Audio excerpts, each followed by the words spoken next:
우리 인사하고 시작하겠습니다. 안녕하세요. 네, 반갑습니다.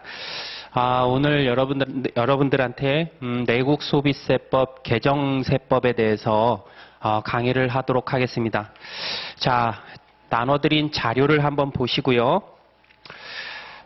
그 자료에 보면 이제 부가가치세법부터 2020년도에 적용될 2020년도 올해 적용될 개정세법 내용이 들어가 있는데요.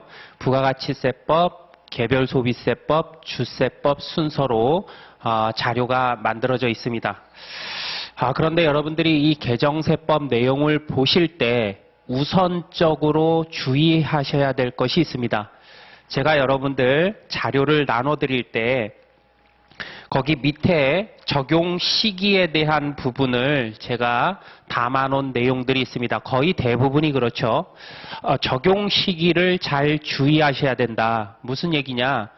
지금 적용 시기가 어떤 것은 2020년 1월 1일 이후부터인 게 있고 어떤 개정 내용은 2020년 2월 11일 이후부터 적용되는 게 있고 또 어떤 개정사항은 2020년 4월 1일 이후 또 어떤 것은 7월 1일 이후, 또 어떤 것은 21년 1월 1일 이후 이렇게 적용 시기가 다 다릅니다.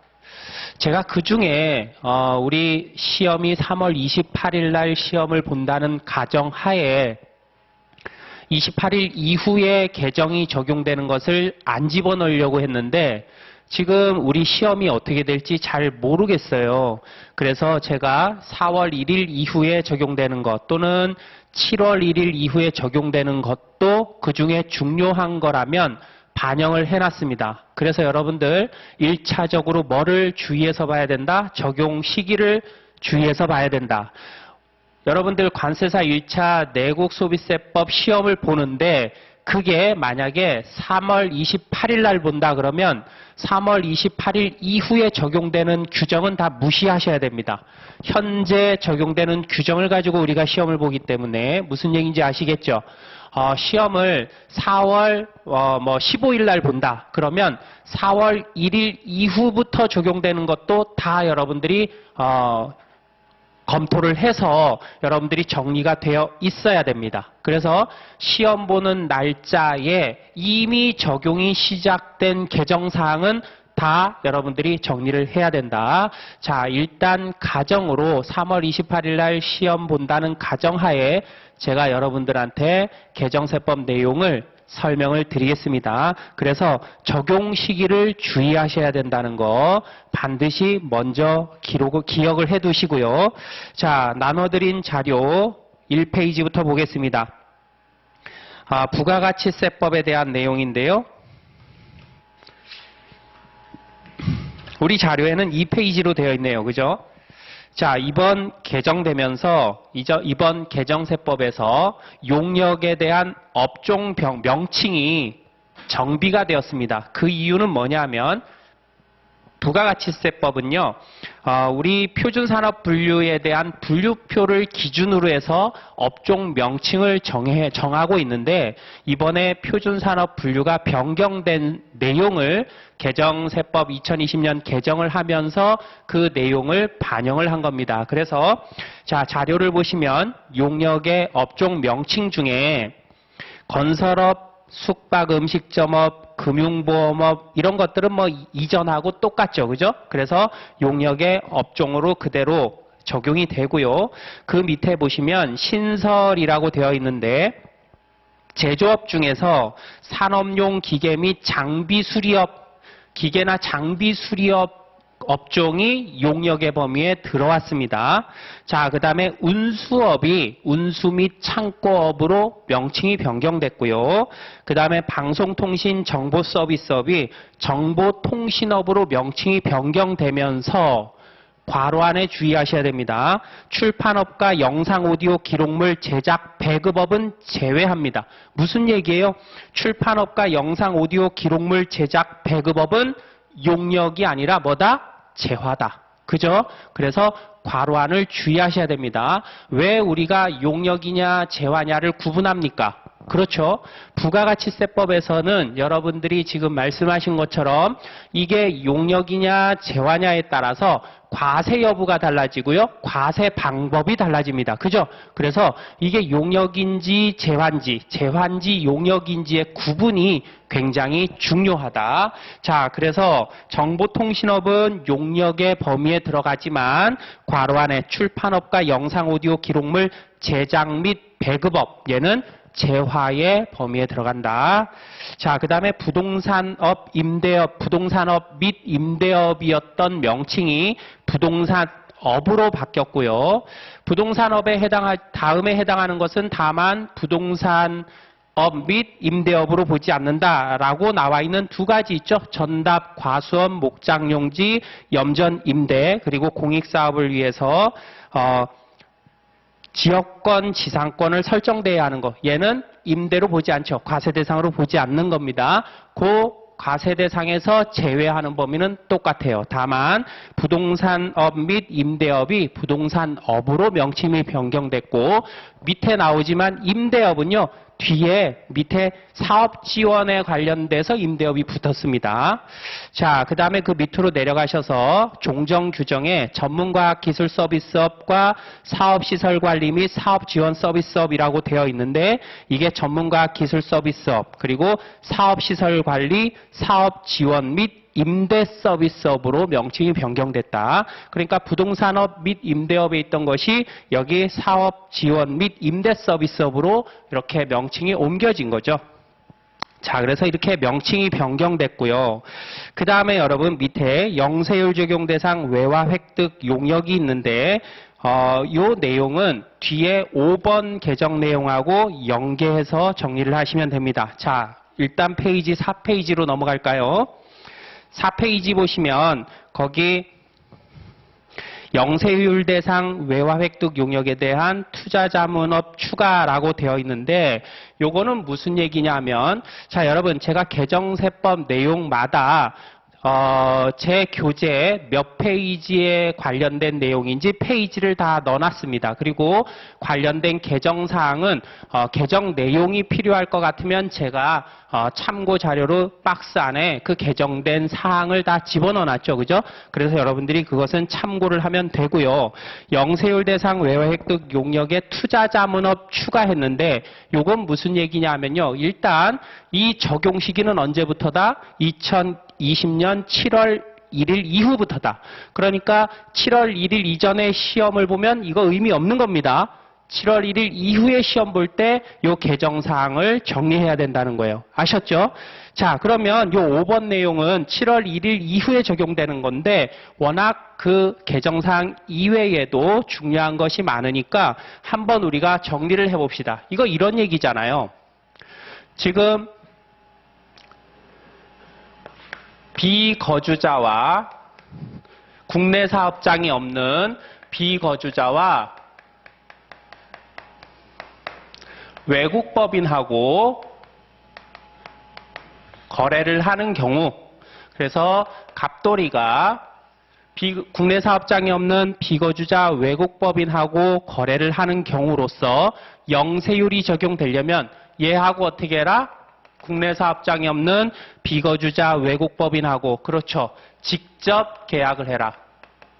직접 계약을 해라. 그리고 대가는 어떻게 하는 거예요? 외국한은행을 통해서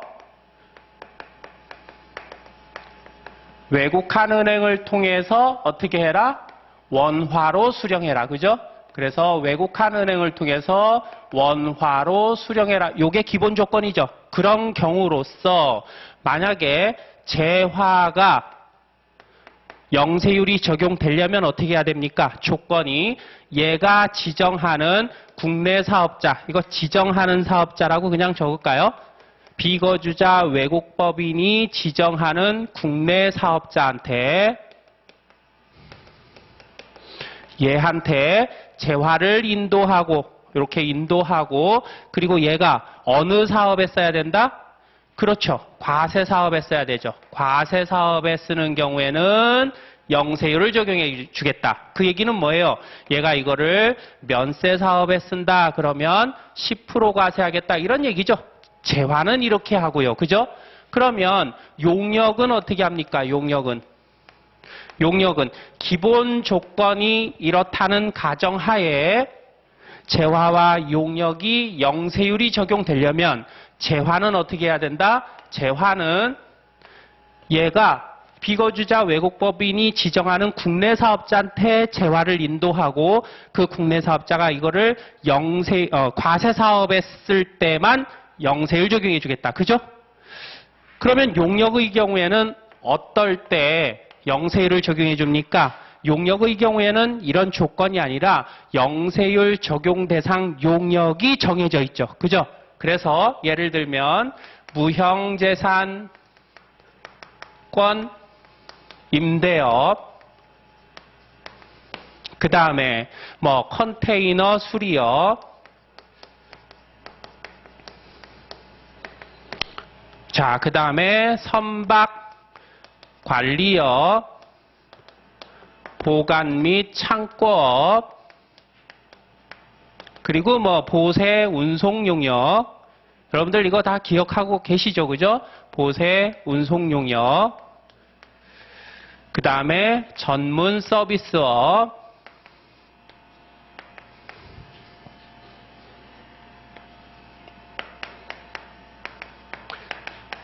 사업 지원 서비스업, 기타 등등의 것들이 즉 영세율 적용 대상 용역을 비거주자 외국법인과 직접 계약을 해가지고 이러한 적용 대상 용역을 제공할 때 그때 영세율을 적용합니다. 그죠? 그런데 여기 영세율 적용 대상에 뭐가 추가됐다는 거예요? 투자 자문업을 추가시키겠다. 투자 자문업을 추가시키겠다. 그리고 영세율 적용이 될 때 전문 서비스업, 빨간색으로 할까요? 전문 서비스업, 그 다음에 사업 지원 서비스업, 얘네는 뭡니까? 그렇죠. 상호 면세주의. 상호 면세주의를 채택해서 영세율 적용해 주는 거야. 거래한, 직접 계약한 얘네 나라에서도 이거 우리나라 사업자한테 영세율 적용하면 우리도 영세율, 그렇지 않으면 10% 이렇게 한다는 거죠. 그런데 전문 서비스업, 사업 지원 서비스업의 상호 면세주의를 적용하던 것을 얘가 추가되면서 얘도 상호 면세주의를 적용하겠다. 이런 얘기입니다. 다만 주의하세요. 이거 언제부터예요? 2020년 7월 1일 이후부터다. 그죠? 그래서 그 얘기가 앞으로 2페이지 돌아와 보세요. 영세율 적용 대상 외화 획득 용역에 이 내용이 있는 겁니다. 그래서 자, 종정 규정을 보시죠. 국내 사업장이 없는 비거주자 외국법인에게 용역 제공하고 외국한 은행을 통해서 원화로 받아라. 기본 조건이죠. 그리고 용역이 되려면 영세율 대상, 적용 대상 용역이어야 한다. 그중에 임대업 중 무형재산권 임대업. 그죠? 주의하실 것은 수업 시간에 제가 뭐라 그랬습니까? 무형재산권 임대업은 영세율 적용 대상이지만 뭐는 아니다? 그렇죠. 부동산 임대업은 영세율 적용 대상 아니다. 부동산 임대업은 영세율 적용 대상 아니다. 이거 주의하라 그랬죠. 무형재산권 임대업 영세율 적용 대상이고, 그 다음에 출판, 영상, 방송, 통신, 정보 서비스업 중 뉴스 제공업. 그런데 출판, 영상, 방송, 통신 및 정보 서비스업이 오른쪽에 정보통신업으로 바뀌었잖아요. 그래서 정보통신업 중 뉴스 제공업. 자, 이렇게 명칭이 바뀌면서 4페이지 5번 규정 보세요. 그러면서 자, 종종 규정에 전문 서비스업이 있었고 사업 지원 서비스업. 얘네들도 영세율 적용 대상이었죠. 그런데 7월 1일부터 오른쪽에 개정사항 보시면 투자 자문업이 들어가면서 얘도 상호면세주의에 추가하겠다. 언제부터? 7월 1일부터 적용하는 거니까 그 전에 시험 보면 여기 4페이지에 있는 내용 5번 개정 규정은 의미 없습니다. 그죠? 그 전에 시험 봤으면 좋겠죠. 그죠? 자, 여기까지가 1번 개정 규정하고 묶어서 5번 개정 규정까지 설명을 드렸고요. 자, 3페이지 오셔서 두 번째입니다. 사업자 등록증 발급기한 단축인데 얘도 언제부터다? 7월 1일 이후부터다. 굉장히 중요한 거죠. 사실은 얘는요. 기본사항 중에 아주 중요한 사항입니다. 사업자 등록 신청을 했어요. 그러면 기본적으로 원칙적으로 며칠 이내 사업자 등록증 발급해줘야 돼요? 그렇죠. 3일 이내. 필요한 경우라면 5일의 범위 내에서 연장 가능하죠. 그게 원칙적인 3일 이내 발급해줘야 되는 규정이 며칠로 바뀐 겁니까? 2일 이내로 바뀐 거예요. 다만 이거 언제부터다? 7월 1일부터. 그래서 제가 여러분들 자료 나눠드린데 보시면 적용 시기가 4월 1일 이후부터 적용하는 거는 적용되는 것은 다 적용 시기에 밑줄을 쳐놨습니다. 그거 꼭 보고서 여러분들이 정리를 하라는 거죠. 우리가 언제 시험 보느냐에 따라서 정리할 내용이 달라진다. 항상 우리 자격사 시험은요. 그 시험 보는 날 현재 적용되고 있는 법 규정을 가지고 시험을 보는 겁니다. 그래서 적용 시기 여러 번 말씀을 드리는데 그만큼 중요한 거예요. 그래서 여러분들이 적용 시기를 꼭 보시고요. 3번 주소지 사업장의 주소지 변경 시 사업장 자동 정정 내용인데 종전사항을 보시면 자, 사업자 등록을 했는데 사업자 등록 정정 사유가 생겨요. 그러면 지체 없이 관할 세무서장에게 정정 신청해야 되는 거죠. 자, 정정 사유 중에 이름이 바뀌어요. 그러면 어떻게 합니까? 정정 신고를 하는 그 당일날 바로 그 사업자 등록증이 재발급이 되는 거고, 이름 상호 이외에 다른 사항이 변경되면요. 3일 범위 내에서 새로 정정된 사업자 등록증이 재발급되는 거죠.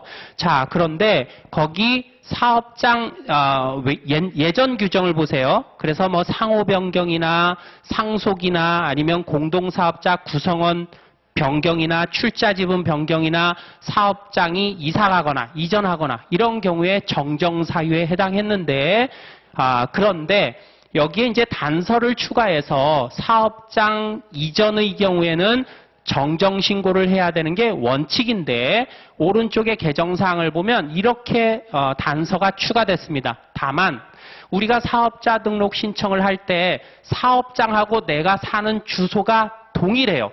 그래서 사업자 등록을 신청할 때 너 사업장 이전을 할 때 그때 주소지 이전을 할 때 사업장이 자동적으로 이전되는 것에 동의하니? 라는 체크박스에 표시를 합니다. 만약에 그렇게 표시를 했다 그러면 내가 그냥 주소 이전을 한 경우에 주소를 이전한 경우에 그냥 자동적으로 사업장 정정 신고를 한 걸로 봐주겠다. 이런 얘기입니다. 그래서 개정된 규정을 보시면 단서 추가 오른쪽에 보시죠. 다만 사업장과 주소지가 동일한 사업자가 사업자 등록을 신청하면서 거기 체크박스를 체크하는 거죠. 어떤 체크박스입니까? 주소지 이전할 때 사업장이 함께 이전하는 것에 동의합니다. 라는 체크박스에 체크를 하면, 동의를 하면 그러면 사업자 등록 정정 신고 없이 사업장 이전되는 것으로 주소가 변경되면 그러면 정정 신고 안 해도 사업장이 자동적으로 이전되고 정정 신고 한 걸로 봐주겠다. 이런 얘기입니다. 자, 그 다음에 4번. 부동산 신탁 납세 의무자 규정 보완인데요. 이거 굉장히 중요한 개정사항입니다. 자, 빨간색 별표를 하시고 무조건 시험에 난다. 이렇게 여러분들이 정리를 하시면 되겠습니다. 자, 지금 우리 신탁 재산에 대한 납세 의무인데요. 자, 수업 시간에 제가 그림을 그려서 설명을 드렸는데 얘가 갑돌이입니다. 갑돌이가 자기가 가지고 있던 부동산을 전문적으로 관리하는 부동산 회사 등에 요거를 맡깁니다. 신탁 회사에 맡겨요. 자, 그럴 때 재산을 맡긴 자를 우리는 뭐라 그러죠? 그렇죠. 위탁자라고 하죠. 맡아서 관리해주는 신탁 회사 같은 경우를 우리 뭐라 그럽니까? 수탁자라고 합니다. 수탁자.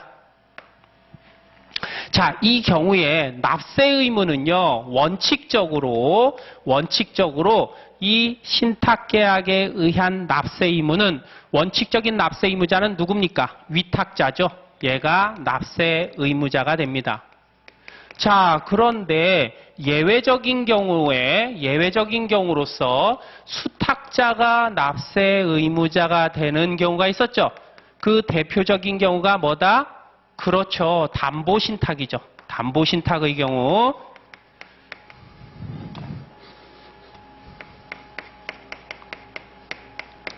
그래서 이 을순이가 이 갑돌이의 채무 이행을 위해서 신탁을 받은 재산을 처분하는 경우에는 그 경우에는 예외적으로 수탁자가 납세 의무자가 됩니다. 그런데 여기에 예외적인 사항에 담보신탁의 경우 납세 의무자를 수탁자로 한다는 딱 하나 예외 규정이 있었는데 여기 하나가 추가가 됐다. 그게 오른쪽에 있는 개정사항입니다. 그래서 오른쪽 추가사항을 보시면요. 도시 및 주거환경정비법 및 빈집 소규모 주택 정비에 관한 특례법에 따라 신탁업자가 지정개발자로서 정비사업을 시행하는 과정에서 신탁재산을 처분하는 경우에도 누구를 납세 의무자로 하겠다? 수탁자를 납세 의무자로 하겠다. 무슨 얘기입니까? 자, 이런 얘기입니다. 예를 들면 지금 여기 갑돌이가 사는 지역이에요. 그런데 이 지역이 너무 오래전에 이 지역이 형성됐고 여기에 있는 집이나 건물들이 너무 오래돼서 막 낙후돼 있는 상태예요. 길도 좁고요. 그죠? 그래서 도시 및 주거환경정비법 등에 의해서 도정법이라 그러죠. 도정법에 의해서 얘를 재개발, 재건축을 합니다. 재개발, 재건축을 하면 조금 작게 그려야 되겠네요. 그죠? 그래서 여기가 갑돌이가 살고 있는 지역이에요. 갑돌이가 살고 있는 지역입니다. 길도 아주 좁고요. 차 한 대도 지나가기 어려워요. 건물도 막 오래돼서 삐걱삐걱 소리가 납니다. 그래서 얘를 도정법에 의해서 또는 빈집 및 소규모 주택 정비에 관한 특례법에 따라서 얘를 재개발, 재건축합니다. 그래서 이렇게 반듯하게 지역도 닦아놓고요. 그리고 여기에 아주 도로도 똑바로 이렇게 만들고요. 그죠? 그리고 공공시설도 막 이렇게 집어넣고요. 병원이나 뭐 도서관이나 공원이나 이런 거, 그죠? 그리고 이제 집을 깨끗하게 크게 이렇게 지어서 여기에 살던 사람한테 요거를 나눠주고요. 남는 거는 또 분양을 합니다. 이거를 재개발 사업이라 그러는데, 그런데 이 사업을 얘네 각각이 다 따로따로 알아서 하라 그러면 굉장히 힘들겠죠. 그래서 사업을 효율적으로 하게 하기 위해서 여기 사업 시행자가요. 요 중간에서 사업 시행자가 껴가지고 요 사업을 얘한테 부탁을 받아서 요 사업을 진행을 합니다. 자, 이렇게 할 때 만약에 이 사업 시행자가 지정개발자로 이 개발 사업을 하는 지정개발자로 지정을 받은 신탁회사라 그러면 얘가 각각 전부 다 이 관련된 일을 처리하는 것보다 요 지정개발자로 지정된 신탁자, 즉 위탁자가 납세 의무자가 돼가지고 이거를 한꺼번에 처리를 하는 게 훨씬 더 사업 진행할 때 효율적이겠죠. 그래서 그 경우에는 얘를 예외적인 납세 의무자로 보겠다, 이런 얘기입니다. 그래서 도정법 등에 의해서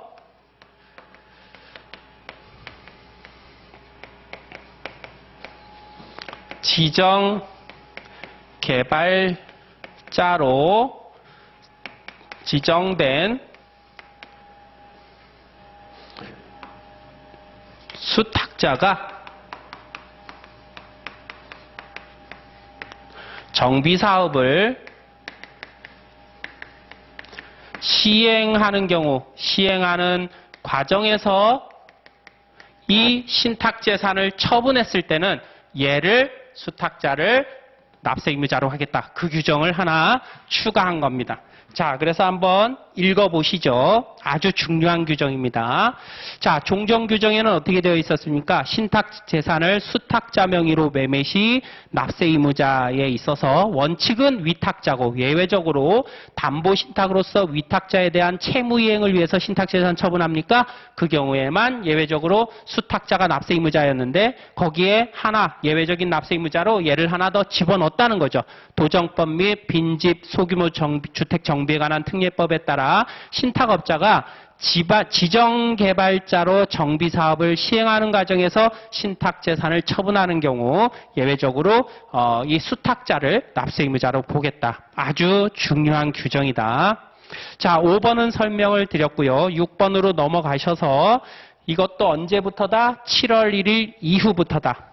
자, 면세 적용되는 의료보건 용역에 예전에는 사회적 기업이 직접 제공하는 간병 산후조리 보육 용역이 면세 의료보건 용역에 있었는데 여기 사회적 기업에다가 사회적 협동조합을 추가했다. 이런 얘기입니다. 아주 간단하죠. 그리고 면세하는 교육 용역에도 사회적 기업이 일정한 시설에서 학생 등에게 지식기술을 가르칠 때 면세하는 교육 영역으로 봐줬습니다. 뭐 일정한 시설이라 그러면 뭐 청소년 수련 기관, 뭐 박물관, 미술관 이런 곳들이겠죠. 그죠? 그런데 여기 사회적 기업에 추가해서 사회적 협동조합도 추가했다. 언제부터다? 7월 1일 이후부터다. 자, 그 다음에 7번입니다. 부가가치세가 면제되는 금융보험 용역의 범위를 명확하게 했는데 예전에 하나로 뭉쳐있던 것을 그냥 나눠서 각각 개별적으로 규정을 했을 뿐입니다. 그래서 부가가치세 면제되는 금융보험 용역의 범위에 자산 유동화에 관한 법률에 따른 유동화 전문 회사 및 자산관리자가 하는 자산 유동화 사업, 자산관리 사업이 면제되는 금융보험 용역의 범위였는데 자산 유동화 사업은 누가 하는 거예요? 얘는 유동화 전문 회사가 하는 거잖아요. 자산관리 사업은요. 자산관리사가 하는 거잖아요. 그거 구분해놨다 이런 얘기입니다. 그래서 오른쪽에 보시면 면제되는 금융보험 용역의 범위에 자산 유동화에 관한 법률에 따른 유동화 전문 회사가 하는 자산 유동화 사업, 자산관리자가 하는 자산관리 사업을 구분해서 명확하게 규정했다. 자, 이거 여러분 일종의 이것도 개정사항입니다. 그래서 요 문구가 묻어나올 수 있어요. 빨간색 별표는 아니지만 얘 면제 대상 금융보험 용역이다 라는 거 꼭 기억하시라는 의미에서 연필로 별표해 놓습니다. 우리 선택지항에 묻어나올 수 있거든요. 자, 그 다음에 다음 장 넘어가셔서 8번입니다. 수입하는 항공기 부분품에 대한 부가세 면제 규정인데요. 자, 재화 수입에 대한 면세 규정에 이런 게 있었죠. 관세가 무세이거나 감면되는 재화로서 대통령령이 정하는 거. 그죠? 기억나시죠? 자, 거기에 항공기 제작 수리 정비에 필요한 원재료가 면세 대상 수입 물품에 들어가 있었습니다. 그런데 원재료뿐만 아니라 부분품도 추가해서 면세 대상으로 규정을 했다. 이런 얘기죠. 자, 그 다음에 9번으로 내려오셔서 합병 등기일 전 실제 합병한 경우 실제 합병한 경우 합병법인 명의의 세금계산서 발급 허용인데 빨간색 별표입니다. 빨간색 별표. 자, 이거는 세금계산서 발급 특례와 관련된 규정인데요. 종전 규정을 한번 보시죠. 이런 그 특례 규정의 일종으로 또 추가적으로 하나가 더 신설된 거예요. 자, 어떤 게 있습니까? 위수탁 판매의 경우, 그죠? 그때 세금계산서 누가 발급하는 거예요? 원칙적으로 수탁자나 대리인이 본인이나 위탁자 대신해서, 위탁자나 본인을 대신해서 원칙적으로 수탁자나 대리인이 세금계산서 발급하는 겁니다. 그러나 다만 위탁자 본인이 직접 공급하는 경우에는 위수탁 판매라 그래도 위탁자 본인이 직접 발급할 수 있는 거였고, 그죠? 기억나시죠? 그 다음에 또 하나가 뭡니까? 요거하고 똑같은 거죠. 사업 시행자가 얘를 대신해서 세금계산서 발급할 수 있는 거. 그 두 가지가 특례 규정 중에 대표적인 건데, 특례 규정 이거 말고 교재 보시면 또 추가적으로 많이 있죠. 그죠? 자, 그런데 그 중에 합병과 관련해서 합병법인이 세금계산서 발급할 수 있는 규정을 하나 추가했다. 자, 무슨 얘기냐 하면 자, 합병을 합니다. 합병을 하면 나중에 합병 등기를 하면서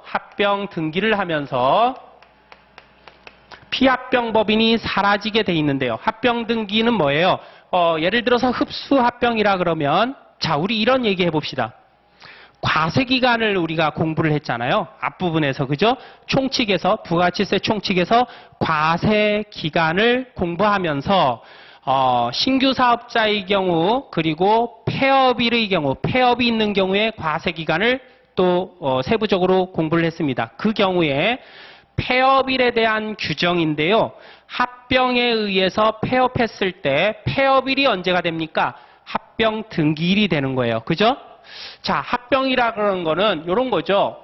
A라는 회사랑 B라는 회사랑 두 개 이상의 회사가 합쳐져서 하나의 회사가 되는 거. 요거 없어지고 하나의 회사가 되는 거. 요거를 합병이라고 얘기하고, 이렇게 없어지는 회사를 우린 뭐라 그럽니까? 피를 흘리면서 없어진다 그래서 피합병법인 이렇게 불렀고요. 그리고 이렇게 살아남은 회사를 뭐라 그래요? 합병법인 이렇게 부르죠. 그런데 요게 일반적인 합병인데 얘는 무슨 합병을 얘기하는 거예요? A하고 B하고 있는데 A가 B한테 흡수 합병된 걸 얘기하는 거죠. 흡수 합병을 제가 그린 겁니다. 그런데 이 경우 말고요. A하고 B가 합쳐져서 새로운 C가 만들어지는 경우가 있잖아요. 그걸 우리 뭐라 그랬습니까? 신설합병 이렇게 불렀죠. 자, 이렇게 합병이 됐을 때 어쨌든 없어지는 회사를 피합병법인이라 그러는데 이 피합병법인의 폐업일이 언제입니까? 만약에 이렇게 흡수 합병됐을 때는 살아남은 애가 합병 이후 사업이 달라지니까 변경등기하겠죠. 변경등기일이고요. 폐업일은 변경등기일이다. 만약에 이거 둘 다 없어지고 C라는 새로운 회사가 만들어지면 얘는 다 없어지면서 새로운 회사가 생기는 신설합병의 경우라 그러면 얘 없어지는 회사의 폐업일은 언제다? 그렇죠. 얘 신설회사가 설립등기하겠죠. 그래서 이 경우에는 설립등기일이 합병등기일이 됩니다. 그래서 이때 변경등기하고 설립등기하는 합병등기를 하게 되면 피합병법인이 없어지게 되는데, 합병이라는 게 합병에 대한 아무 얘기도 안 하다가 등기를 딱 하면서 없어지는 거예요? 그렇지 않아요. 합병 등기를 하기 전에 합병에 대한 일정한 내용들이 다 정리가 됩니다. 그래서 합병에 대해서 계약도 하고 서로 조건을 따지고 그렇게 해서 그 계약에 따라서 합병에 관련된 절차를 진행하면 실제 합병이 되는 날짜는 합병 등기일보다 훨씬 더 앞서게 되어 있어요. 실제 이 회사가 사실은 실제로는 없어지는 거예요. 그러나 형식적으로 없어지는 합병 등기는 이때 하는 거죠. 지금 개정세법은 뭐예요? 요때의 규정을 물어보는 거예요. 요때 규정. 자, 그러면 지금 A가 B한테 흡수돼서 합병됐다고 가정했을 때 사실 이 실제 합병을 해서 이때 폐업일로 없어지는데 실제 합병일부터 합병 등기로 이렇게 마무리 질 때까지 A가 다른 C라는 회사하고 거래를 한 거래 내역이 있을 거라는 겁니다. 뭐 물건을 팔기도 하고 사기도 하고요. 그죠? 그 경우에 그러면 이렇게 실제 합병일로부터 합병 등기일까지 거래에 대해서 이렇게 A가 피합병법인이 거래를 했을 때 세금계산서, 요거 세금계산서 누가 발행해 주니? 이겁니다. 자, 요 세금계산서는 어떻게 하겠다? 원칙은 실제 거래 얘가 한 거니까, 그죠? 피합병법인인 A가 세금계산서를 발행해야 되겠죠. 그런데 여러분, 얘 누굽니까? 실제 없어진 애예요. 없어진 애입니다. 이때부터, 그죠? 그래서 원칙적으로 얘가 세금계산서를 주고받도록 했는데 가만히 보니까 얘는 이 이후에 실제 없어진 회사거든요. 그래서 예외 규정을 하나 만들어서 야, 이거 실제 없어진 거니까 합병법인인 B가 요거 세금계산서 주고받는 거 가능하도록 만들어주자. 그래서 추가적으로 개정된 내용이 예외적으로 합병법인도 세금계산서 주고받을 수 있도록 한 내용입니다. 그래서 원칙은 A가 발행하는 거고요. 얘는 B도 가능하게 해준 거다. 여러분, B도 가능하게 해준 거지 B만 주고받을 수 있는 거 아닙니다. 자, 그래서 9번 규정 굉장히 중요합니다. 자, 개정된 규정을 한번 볼게요. 오른쪽에 합병 기일부터 합병 등기의 기간 동안 발생한 거래에 대하여 합병 법인 명의로, B의 명의로죠. 세금 계산서를 발급하고 수취할 수 있도록 해줬다. 자, 이해 가시죠? 정리됩니까? 자, 그 다음에 10번은 여러분들이 그냥 보시고요. 연필로 세모 이렇게 처리해 놓습니다. 다른 규정 다 보고 그냥 심심풀이로 한 두세 번 읽어보면 된다는 거죠. 자, 그 다음에 11번입니다. 엄청 중요한 내용이고 무조건 기출 1순위다. 그죠? 빨간색 별표입니다. 얘는 2월 11일 이후 공급분부터 적용되는 거니까 2월 11일 이후 대손이 확정되는 분부터 적용되는 거니까 이미 지금 적용되고 있는 겁니다. 그죠? 자, 대손세액공제 적용 범위 확대인데 왼쪽에 종정 규정을 보시면 대손 사유를 보시면 소멸시효가 완성된 외상매출금, 미수금 이런 것들에 대해서 대손이 확정되면 그러면 대손세액에 대해서 대손세액공제, 매출세액에 대한 부분을 대손세액공제를 받을 수 있도록 해줬는데 대손금액 어떻게 계산했죠? 못 받게 된 금액은 부가가치세 포함된 금액이죠. 그래서 못 받게 된 대손금액 곱하기 포함됐으니까 110분의 세액을 발라내는 거니까 10을 곱해서 대손세액 대상 금액을 계산했죠. 자, 그런데요. 요 대손이 되려면 종정 규정에 있어서는 언제 범위 내에서 대손이 확정돼야 돼요? 그렇죠. 공급일로부터 첫 번째 뭘 봐야 되죠? 5년이 지난 날이 속하는 과세기간에 대한 확정신고기간까지죠. 그죠? 그래서 5년 공급일로부터 5년까지도 아니고 5년이 지난 날이 속하는 과세기간까지도 아니고 5년이 지난 날이 속하는 과세기간에 대한 확정신고기간까지. 그죠? 대손이 확정돼야 세액공제를 받을 수 있었습니다. 그런데 그 5년이 몇 년으로 바뀌었다? 10년으로 바뀌었다. 굉장히 중요한 규정입니다. 그래서 이거는 뭐 기출 1순위다. 1순위. 꼭 기억을 하시고요. 다음 페이지 보시면 공제하지 아니하는 매입세액 범위에 명확한데 이것도 빨간색 별표입니다. 종정 규정을 보면 공제하지 않는 매입세액 우리 어떻게 정리했죠? 앞글자 따서 불공제 대상 매입세액 이렇게 정리했죠? 등사세, 토, 면접비. 그죠? 이렇게 정리를 했습니다. 그 중에 요 세가 두 가지가 있었죠? 세금계산서 미발급 부실기재. 그죠? 그 다음에 세금계산서 합계표, 세금계산서 합계표 미제출 부실기재. 요 두 가지. 그죠? 그래서 요 세를 요거 하나로 묶었습니다. 자, 그 규정 내용이 왼쪽에 있는 거예요. 그래서 공제하지 아니하는 매입세액에 동그라미 두 개는 뭡니까? 세금계산서 합계표 미제출 부실기재분이죠.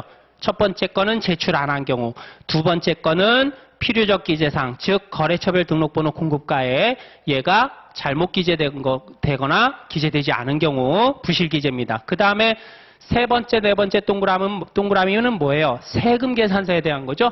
그래서 세 번째 게 미제출, 미발급 세금 계산서, 네 번째 게 부실기재죠. 필요적 기재사항 제대로 적지 않은 거.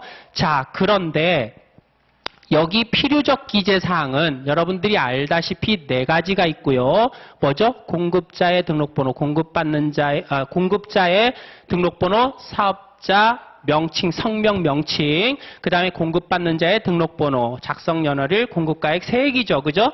자, 그런데 여기에서 네 번째 필요적 기재사항, 필수적 기재사항이 다르게 적힌 경우로서 공급가액이 필요기사항 네 가지 사항 중에 공급가액이 잘못 적혔을 때 그러면 전부를 다 매입세 불공제하는 거냐 아니면 실제 금액하고 차이 나는 금액만 불공제하는 거냐에 대한 논란이 있어 왔습니다. 무슨 얘기냐?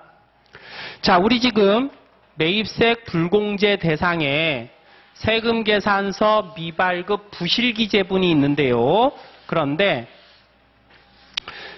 부실기재는 필요적 기재사항을 적지 않거나 잘못 적은 경우죠. 그죠?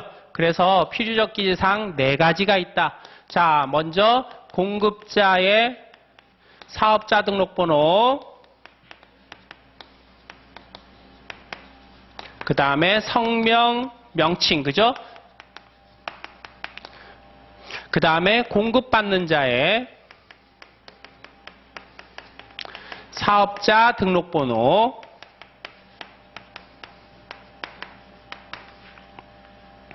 그 다음에 부가가치 공급가액 먼저 적을까요? 공급가액, 세액, 공급가액과 세액, 그 다음에 작성 연월일입니다.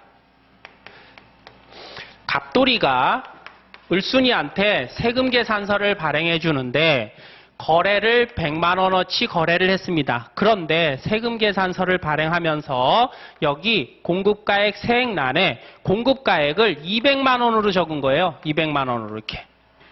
그러면 원래는 100만 원인데 공급가액 200만 원 적었으니까 요거 뭡니까? 부실기재분이죠. 그죠? 그래서 이렇게 공급가액을 서로 다르게 적은 경우에는 부실기재니까 이 전체에 대해서 요거 바꿀게요. 요거 바꿀게요. 요거 100만 원, 요거 200만 원 이렇게 하겠습니다. 자, 그러면 얘 부실기재니까 부실기재분이니까 을순이 입장에서는 원래 100만 원 거래인데 200만 원으로 적었어. 그러니까 부실기재니까 얘 매입세 공제 안 해줘. 그런데 얼마를 안 해줘? 얘 부실기재했으니까 200만 원 전체를 안 해줘야 된다라는 주장과 아니야, 이 200만 원 중에 100만 원은 사실이잖아. 그러니까 사실이 아닌 100만 원만 이거 부실기재분이지 라는 두 가지 규정이 서로 다투어 왔다는 거죠. 그래서 과세관청과의 마찰이 계속해서 일어나고 있었습니다. 그래서 이 규정을 명확하게 해서 어떻게 해주겠다는 거예요? 200만 원 전체를 매입세 공제 안 해주는 게 아니라 요 차이 금액에 대해서만 매입세 공제 안 해주겠다는 것을 추가해서 매입세 공제, 불공제에 대한 마찰을 해소시켰죠. 그래서 오른쪽에 개정사항을 보시면 단 공급가액이 사실과 다른 경우에는 실제 가액과의 차액에 대해서만 매입세 불공제한다라는 규정을 만들었습니다. 자, 그 다음에 13번 의제 매입세 공제 특례 적용기한 연장인데요. 요거 제가 수업 시간에 2019년 말까지 적용되는 규정으로 되어 있지만 21년까지 이거 무조건 연장될 겁니다. 이렇게 말씀드렸죠. 그죠? 그 내용입니다. 그래서 일반적으로 공제율을 적용할 때 자, 여기 이 의제 매입세 관련해서는요. 13번도 그렇고 14번도 그렇고 다 뭡니까? 연 과세표준 기준. 1년 매출액 기준으로 표를 작성해 놨습니다. 그러니까 과세기간 기준이면 요거 반이겠죠. 그죠? 자, 공제율을 보면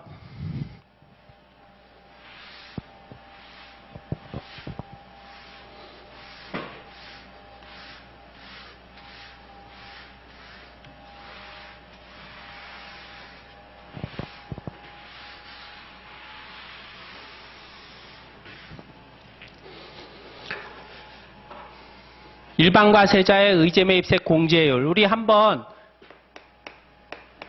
같이 한번 정리를 해볼까요?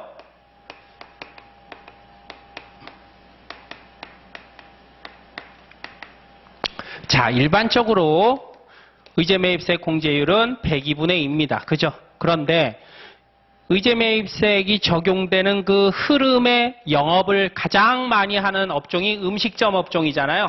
그래서 음식점의 경우에 만약에 내가 법인이더라 그러면 106분의 6을 적용해 줬고요. 개인 사업자다 그러면 108분의 8을 적용해 줬습니다. 그리고 이상하게 생각할지도 모르지만 과세 유흥장소라 그러면 얘도 음식점이니까 104분의 4를 해줬죠.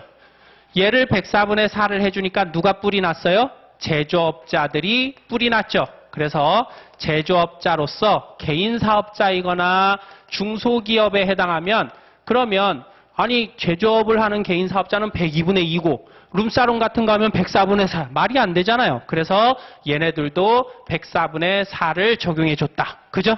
그리고 개인 사업자 중에 영세한 규모에 있는 제조업자. 예를 들면 뭐 과자점업, 뭐 제분업, 떡방앗간 이런 제조업자들은 106분의 6을 적용해 줬고요. 그죠? 제조업자지만 중소기업이 아닌 그런 법인은 역시 102분의 1을 적용해 줬다. 그죠? 이렇게 정리를 했는데 그런데 여러분 요 개인 사업자 중에서 음식점업을 영위하는 경우로서 1년 기준으로 4억, 6개월 과세기간 기준으로 2억이죠. 4억 이하, 2억 이하면 그러면 109분의 9를 적용해 줬습니다. 요게 종정 규정이죠. 그런데 요게요, 여러분 2019년 12월 31일까지 적용하도록 되어 있는데 요거를 연장했다. 그래서 계속 2021년 12월 30일까지 109분의 9 적용하고요. 그러나 하나 개정이 됐습니다. 이거 이상하잖아요. 과세유흥장소. 그죠? 그래서 얘를 없애고 어떻게 했다? 과세유흥장소는 102분의 1을 적용하는 걸로 바꿨다. 그죠? 그 내용입니다. 그래서 오른쪽에 여러분 위에 13번 개정상 표가 두 개가 있는데 위에 표에 오른쪽 표에 첫 번째 들어있는 표 있죠? 거기 맨 밑에 보시면 밑에 칸에 보시면 과세유흥장소 기타 102분의 2 이렇게 되어 있죠. 그죠? 자, 13번 9페이지 개정상 표가 있는데요. 종정규정 말고 개정규정에 위에 있는 표에 그러니까 개인 음식점 공제율 특례 적용 기한 2년 연장 거기에 그 표의 맨 밑에 보시면 과세유흥장소 그리고 일반적인 경우 102분의 2라고 되어 있죠. 여기 과세유흥장소에 빨간색 별표합니다. 무슨 얘기예요? 예전에 104분의 4인데 102분의 2로 바꿨다. 개정됐다. 이런 얘기입니다. 그 다음에 공제한도죠. 공제한도는 역시 법인사업자와 개인사업자 그리고 개인사업자 중 음식점업자한테 공제한도를 추가적으로 반영하던 것을 역시 추가한도 적용하는 그 기한이 2019년 12월 31일까지인데 그거 어떻게 역시 2년 연장해서 21년 12월 31일까지 추가 한도를 적용한다. 그죠? 그래서 여러분들 그거 보시면 되고요. 공제율 적용할 때 제가 수업 시간에 공제율 적용할 때 이렇게 했죠. 얘는 법인 사업자고요. 그리고 얘는 개인 사업자인데 개인 사업자는 금액 기준으로 해서 1년 기준이면 4억이죠. 그죠? 4억. 그 다음에 4억 초과. 그 다음에 2억에서 4억. 그 다음에 2억 이하. 이렇게 되는 거죠. 1년 기준이면. 6개월 기준이면 얘가 2억이 되는 거고 얘가 1억이 되는 거고. 이렇게 되는 거죠. 1억. 요것도 이렇게 할까요? 이렇게. 자, 그 경우로서 일반적인 경우하고 그 다음에 음식점업 경영하는 경우하고 이렇게 구분을 해서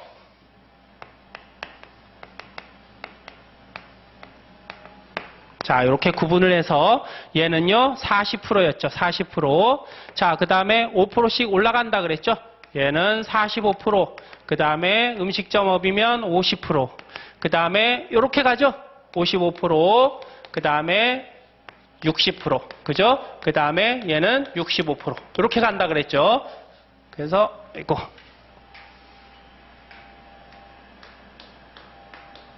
그래서 공제율을 얘는 55%죠. 그죠? 그래서 공제율을 이렇게 여러분들이 정리하면 된다 그랬습니다. 자, 14번으로 넘어가셔서 페이지 10페이지입니다.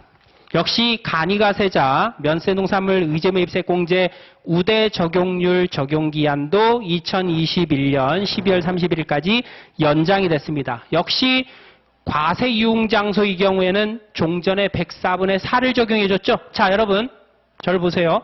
자, 간이과세자는 의제 매입세 공제율이 종전에 어떻게 되어 있었습니까? 과세 유흥장소는 104분의 4, 그 다음에 제조업자는 106분의 6, 그리고 음식점업자는 108분의 8, 109분의 9 이렇게 되어 있죠. 그런데 지금 어떻게 개정됐어요? 과세 유흥장소가 104분의 4가 102분의 2로 개정됐죠. 그래서 이제 간이과세자는 102분의 2, 제조업자는 106분의 6, 제조업자 106분의 6, 그 다음에 음식점업자는 108분의 8 또는 109분의 9 이렇게 적용되는 겁니다. 그러니까 종전과 차이 나는 게 뭐예요? 과세 유흥장소가 104분의 4가 102분의 2로 바뀌었다는 거 역시 동일합니다. 정리하시면 되고요. 15번도 굉장히 중요한 사항이에요. 예정고지에 대해서 신고 납부가 아니라 예정고지하는 것은 개인 사업자에 국한했는데 일정한 규모 미만인 법인 사업자도 예정고지할 수 있도록 만들어준 규정인데 이거 언제부터입니까? 2021년 1월 1일 이후부터입니다. 그 전에 우리 합격해야 되겠죠? 그죠? 그래서 요거는 여러분 2021년 1월 1일 이후부터 적용된다는 거 꼭 기억을 하시고 요거 정리하는 일이 없도록 그죠? 넘어가겠습니다. 자, 그 다음에 16번 수입부가세 납부유예 적용 대상 확대인데요. 자, 이제 우리 수입할 때 부가가치세 납부유예 규정이 있습니다. 누구한테 적용을 해주나요? 제조업자로서 일정한 요건을 충족하는 중소기업, 중견기업에 납부유예를 적용해줬었죠. 자, 중소기업이면 총 매출액 중에 수출이 차지하는 비율이 30% 이상 또는 금액 기준으로 100억 이상이어야 될 것. 중견기업은요, 금액 기준 없죠? 50% 이상이어야 될 것. 그 다음에요. 동그라미 2번. 최근 3년 동안 관세법이나 조세범 처벌법에 의해서 처벌받은 사실이 없어야 됩니다. 그 다음에 동그라미 3번 뭐예요? 최근 2년 이내에 체납액이 체납한 사실이 없어야 됩니다. 이런 경우에 체납된 사실이나 또는 납부유예 취소 사실이 없어야 되겠죠. 이런 경우에 납부유예를 수입자에 대해서 납부유예를 적용해 줬는데요. 그런데 개정된 사항은 3번과 관련된 사항입니다. 3번이 뭐예요? 최근 2년 동안 관세, 국세, 체납 및 납부유예 취소 사실이 없어야 돼요. 여러분, 그런데 체납이라는 게 뭐예요? 체납은요, 고지서상 납부기한까지 세금을 내지 않으면 하루만 늦더라도 체납입니다. 그런데 여러분, 우리가 나이가 점점 한두 살 더 많아질수록 오늘이 몇 월 며칠인지, 오늘이 무슨 요일인지 잘 모르죠? 왜냐하면 우리는 꼭 늘상 하는 일을 계속 하면서 살기 때문에 어제도 똑같은 일하고 오늘도 똑같은 일하고 내일도 똑같고 그러니까 오늘이 며칠인지 무슨 요일인지 잘 몰라요. 그래서 가끔 가다가 회사 안 나가고 그죠? 뭐 토요일 일요일 날 이렇게 좀 쉬면 오늘이 주말이구나 이렇게 아는 거죠. 그죠? 그래서 사업하는 사람들도 사업하기에 정신없기 때문에요. 나 납부유예 신청해야 되는데 하고 보니까 이미 세금을 내야 되는데 하루가 지났단 말이죠. 체납된 상태라는 거죠. 내가 세금을 내야 되는데 하고 있다가 하다 보면 하루 이틀 지나요. 어쨌든 하루 이틀 지나도 그거 체납이고요. 현재 종정 규정에 따르면 하루라도 체납이 되면 납부유예 신청 못합니다. 너무 가혹하잖아요. 그죠? 고의로 세금을 포탈하기 위해서 체납한 게 아니라 그냥 부득이하게 실수로 며칠 체납을 한 것까지 납부유예 적용을 못하게 한다면 그러면 수출업자를 지원하기 위한 이 규정이 다 쓸데없는 규정이 돼버리잖아요. 그래서 좀 현실적인 부분을 반영해서 체납의 경우라도 15일 이내 납부기한 경과 후 15일 이내 납부를 했어요. 그러면 납부유예 규정을 적용하도록 세법을 좀 개선을 했습니다. 자, 그 다음에 이 납부유예 규정은 어떻게 절차가 진행되냐면요. 납부유예 적용 신청을 받으려는 중소 중견사업자가 관할 세무서장한테 확정신고기한, 그러니까 부가가치세, 법인세 확정신고기한 만료일 중 늦은 날로부터 1개월 이내, 그죠? 나 납부유예 적용 신청되는지 좀 확인해 주세요 하고 확인 요청을 합니다. 그러면 관할세무서장이 그 요청서를 받은 날로부터 한 달 이내에 너 적용 대상 맞아? 아니야 하고 통지를 해주게 되어 있고, 적용 대상이라는 통지를 받으면 그거 가지고 다시 관할세관장한테 납부유예 신청을 하게 되어 있거든요. 그런데 이거 늦은 날로부터 1개월 이내 너무 급박하다는 거죠. 그래서 1개월을 몇 개월로 바꿨다? 3개월로 바꿨다. 자, 그래서 체납의 경우에는 2년간 관세, 국세 체납, 납부유예 취소 사실이 없어야 되는데, 체납을 했더라도 납부기한 경과 후 15일 이내 납부를 했더라. 그러면 체납으로 보지 않고 납부유예 적용 대상으로 봐주고요. 적용해주고, 그 다음에 요 적용 신청을 할 때 신청 기한이죠. 원래는 신고 기한 만료일로부터 1개월 이내에 신청하도록 되어 있는데, 이 1개월을 3개월로 바꿨다. 자, 중요한 규정입니다. 16번도 빨간색 별표해 놓으실 것. 그래서 15일 이내라는 거, 납부기한 경과 후 15일 이내, 그 다음에 1개월이 아니라 3개월이라는 거 무조건 시험 문제 출제합니다. 출제됩니다. 그래서 꼭 기억을 해 주시고, 자, 그 다음에 17번으로 넘어가셔서 부가치세 가산세 규정 합리화인데요. 복수사업장을 가진 사업자의 가산세 부담 완화입니다. 자, 가산세 왼쪽 종정규정을 보시면 세금계산서 미발급 가산세는 확정신고기한까지, 공급일이 속하는 과세기간에 확정신고기한까지 세금계산서 발급을 하면 지연발급, 못하면 미발급으로 2%가 됐었죠. 자, 그런데 거기에다가 1% 가산세 적용하는 규정을 하나 만들었습니다. 자, 어떤 경우냐 하면 종정 규정을 보시면 다음 어느 하나에 해당하는 경우 공급가액의 1%를 가산세로 적용을 하는데, 1% 가산세 적용되는 대상에 오른쪽 개정사항을 추가했다는 거죠. 그래서 개정사항을 보시면 둘 이상의 사업장을 보유한 사업자가 재화 또는 용역을 공급한 사업장이 아닌 자신의 다른 사업장 명의로 세금계산서 발급했어요. 그 경우에도 1% 가산세를 적용하겠다는 겁니다. 자, 무슨 얘기냐?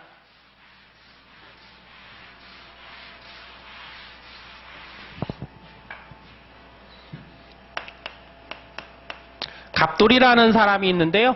요 갑돌이라는 사업자가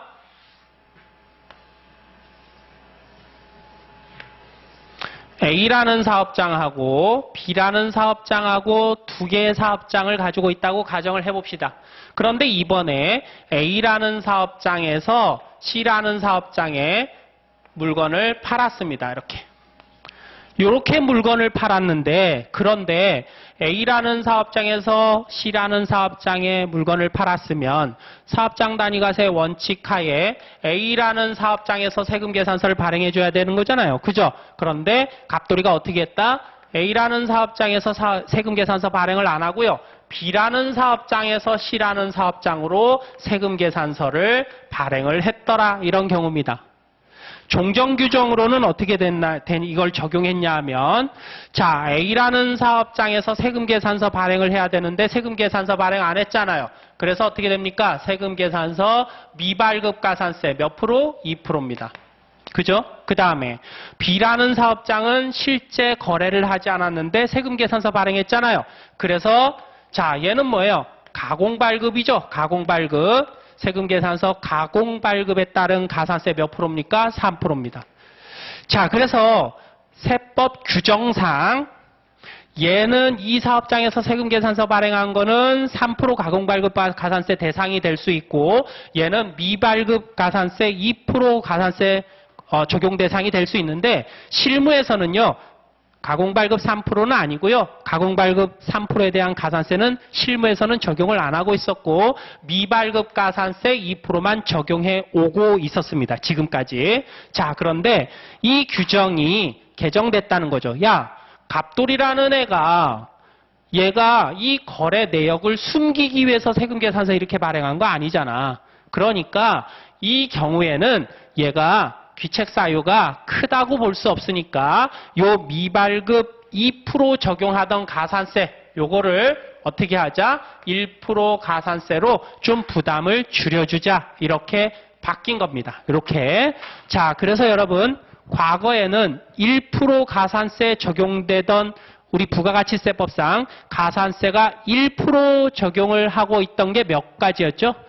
7가지였죠? 7가지. 그죠? 그래서 그 밑에 제가 박스에 메모를 해놨습니다. 자, 미등록 가산세, 타인 등록 가산세 1%고요. 미등록 가산세, 타인 등록 가산세. 그 다음에 미발급이 아니라 지연발급 1% 가산세죠. 그 다음에 부실기재분 1% 가산세였고요. 그 다음에 전자세금계산서 발행해야 되는데 종이세금계산서 발행한 경우, 그 경우에도 1% 가산세였죠. 그 다음에 저기 뒤쪽으로 가서 제 교재 뒤편으로 가서 현금 매출 명세서, 그 다음에 부동산 공급가액 명세서 제출 안 했을 때 제출불성시 가산세 1%였습니다. 이렇게 6가지였죠. 그리고 이번에 개정사항으로 플러스 하나, 이거 들어갔다. 요거 1%. 그래서 사업장 2개 이상 보유한 자가 다른 사업장 명의로 세금계산서 발행한 경우 1% 가산세를 적용하는 걸로 이렇게 추가가 됐다. 그래서 총 1%는 7가지가 됩니다. 꼭 기억을 해두세요. 자, 그래서 요 가산세는 여러분 부가가치세법에서 난이도가 있는 그런 부분으로서 출제자들이 선호하는 그런 파트입니다. 그래서 여러분 17번 개정사항에 괄호 1번도 빨간색 별표 하시고요. 그리고 괄호 2번도 빨간색 별표. 그죠? 자, 괄호 2번 봅니다. 가공세금계산서 발급 가산세 규정 명확한데요. 우리 세법에 3% 가산세가 적용되는 규정이 3가지가 있습니다. 자, 가공발급, 가공수치. 그죠? 가공은 뭐예요? 없는 거예요. 없는데 만들어서 세금계산서 발행한 거죠.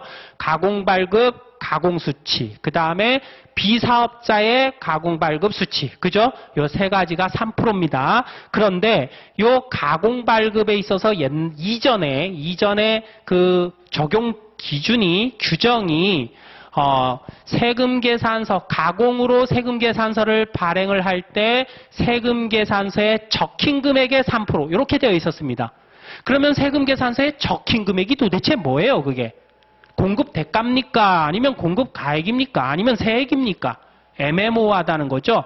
그래서 그 부분을 명확하게 해서 적힌 공급가액을 공급가액으로, 그죠? 적힌 금액을 공급가액으로 개정을 했습니다. 그래서 오른쪽에 보시면 세금계산서 또는 신용카드 매출전표 등에 적힌 금액이 아니라 세금계산서 등에 적힌 공급가액 기준으로 3% 가산세 때리겠다. 이렇게 개정이 됐다는 거. 자, 요것도 중요합니다. 3% 3가지가 적용된다는 것도 같이 이 시간에 정리를 해둡니다. 자, 그 다음에 오른쪽 페이지로 가셔서 가산세 중복 적용 배제 규정 명확한데요. 자, 2% 가산세가 적용되던 거 우리 몇 가지였습니까? 5가지였죠. 자, 제일 대표적인 게 뭐예요? 미발급 가산세, 확정신고기한까지, 공급시가 속하는 과세기간에 대한 확정신고기한까지 세금계산서 발급 안 해요? 미발급이죠. 2%. 그 다음에 가공이 아니라 뭡니까? 위장발급, 그리고 위장수치. 그죠? 그 다음에 과다기재 발급, 과다기재 수치. 그래서 요 3가지가 뭡니까? 2%의 가산세죠. 자, 그런데 우리 지금 원래 중복 적용 배제 규정에 보면 세금계산서 미발급이나 지연발급이 적용될 때는 전자세금계산서 전송에 관련된 가산세는 중복 적용되지 않았습니다. 자, 그런데 이번에 세법이 개정이 돼서요. 과다기재 발급 수치 가산세 2%가 적용이 되면 그러면 부실기재 1% 가산세 중복 적용 안 하는 걸로 세법이 개정이 됐습니다. 그 규정도 여러분들이 한번 정리를 해 두시고요. 자, 그 다음에 18번입니다. 간이가세자에 대한 규정인데 요거 빨간색 별표입니다. 한번 제목을 읽어볼까요? 간이가세 배제사업 겸용으로 일반과세자로 전환된 사업자가 간이가세 배제사업 폐지 시 간이가세자 전환 규정을 신설했다. 자, 얘가 어떤 내용이냐면 그림을 그려서 설명을 드리겠습니다.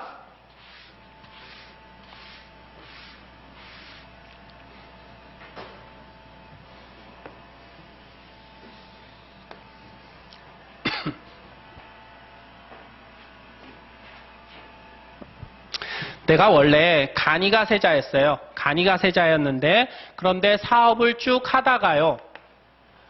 간이가세 배제 사업에 해당하는 사업장을 하나, 일반과세가 적용되는 사업장을 하나 만들었습니다. 그러면 이제 나 간이가세 적용하다가 간이가세 배제 사업장을 개업을 했기 때문에 배제 사업을 개시했기 때문에 이제 간이가세자가 요 간이가세 적용되는 사업장도 일반과세자로 전환이 되겠죠. 그죠?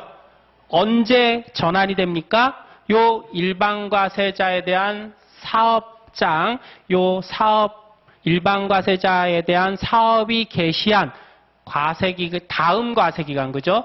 다음 과세기간부터 이 간이가세자 적용하던 사업장은 요 과세사업, 일반과세자 사업을 개시한 다음 과세기간부터 일반 사업자로 변경됩니다. 자, 그래서 내가 이제 쭉 또 일반 과세자로 사업을 하고 있었어요.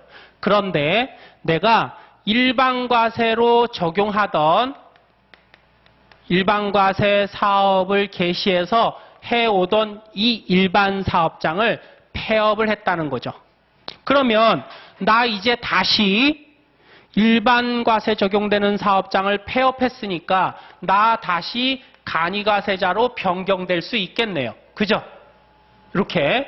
자, 그런데 종전규정에는 그러면 언제부터 간이가세자로 변경되느냐? 언제부터 변경되느냐에 대한 법 규정은 없고요. 그냥 해석에 의해서 종전에는 다음 연도부터 간이가세자로 변경되는 걸로 우리가 적용을 해오고 있었습니다. 그런데 이렇게 적용을 하다 보니까요, 굉장히 애매하더라는 겁니다. 왜 애매할까요? 자, 요게 이제 과세기간이라고 해봅시다. 1년이라고 해봅시다. 1년. 요거를 좀 세밀하게 적어볼게요. 자, 요게 2018년이라고 해봅시다. 요때 내가 간이가세자를 적용하고 있었고요. 그리고 2018년도 2기에 일반과세 사업장을 폐업을 했습니다. 자, 요게 2018년도고요. 그리고 요거 6개월이에요. 이렇게 요게 6월 30날입니다. 요게 12월 31일이고요. 그러면 전년도 기준으로는 어떻게 돼요? 이렇게 일반과세자가 폐업을 하면 그러면 다음 연도부터 얘는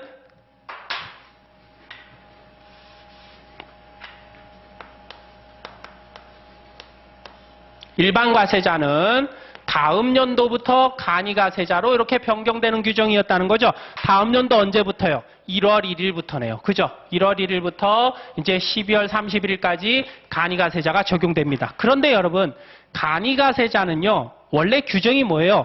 직전 연도 공급대가 합계가 4,800만 원 미달하는 경우에 4,800만 원 미달하는 경우에 간이가세자 적용받을 수 있잖아요. 그런데 다음 연도부터 간이가세 적용된다 그러면 이때 2기에 대한 공급대가가 아직 확정도 되지 않은 상태에서 간이가세가 적용될 수가 있잖아요. 그래서 이거 문제가 있다. 그래서 얘를 다음 연도를 어떻게 이제 개정을 한 겁니까? 얘를 개정 규정에서는 현 규정이라고 할게요. 현 규정에서는 얘는 다음 연도 다음 해 7월 1일부터 적용되는 걸로 바뀐 겁니다. 그러니까 얘의 공급대가 기준을 규모를 보고서 적용하자 이런 얘기죠. 그래서 이제 새로운 개정된 규정에 의하면 요때가 아니라 이때부터 간이가세자로 변경된다.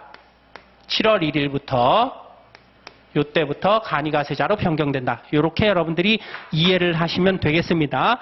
자, 한번 읽어보시죠.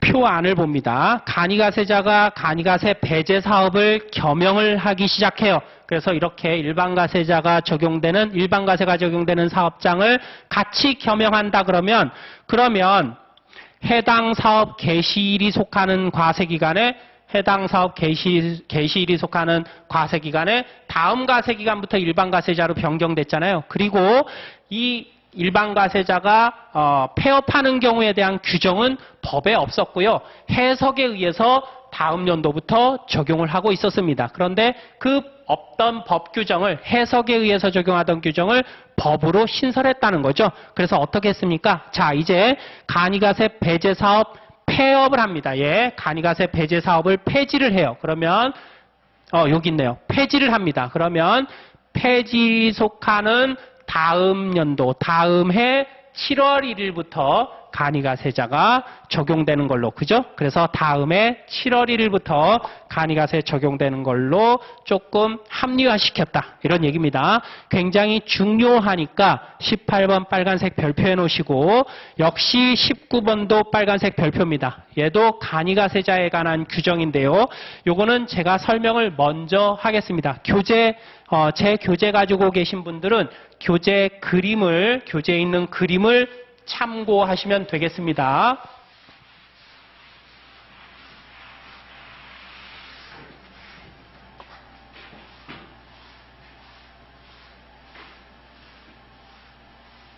교재에 있는 그림하고 똑같이 한번 그려보겠습니다.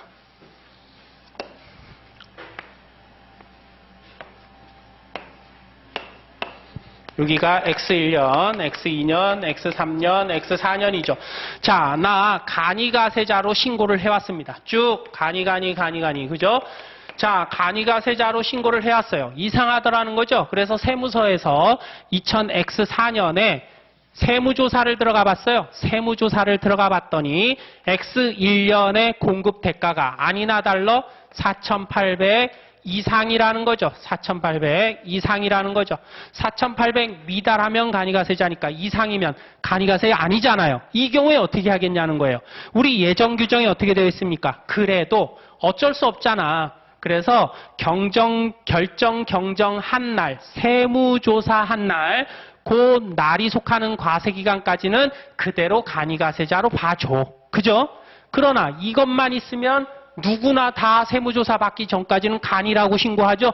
그죠? 그리고 조사받아서 너 4,800 이상이잖아. 그러면 죄송해요. 다음부터 안 그럴게요. 이러면 끝나는 거냐? 그러면 안 되겠죠. 그죠? 그래서 어떻게 합니까? 페널티를 줍니다. 어떻게 해요?